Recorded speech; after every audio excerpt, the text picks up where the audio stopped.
Okay. Whoa, how is that looking?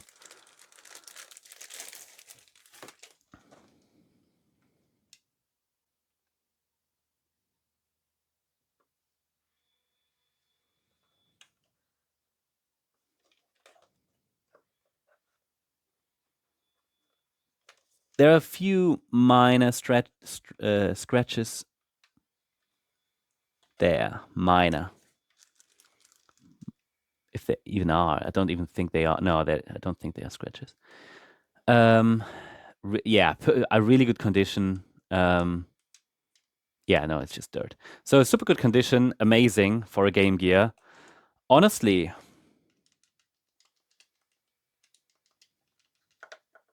so they said it was basically forgotten. It was meant as a gift for someone, right?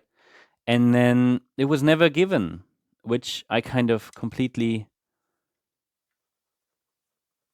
yeah, would understand because this is, I mean, maybe not like new, but it's decent. Yeah, it's difficult to find a Game Gear in that condition these days.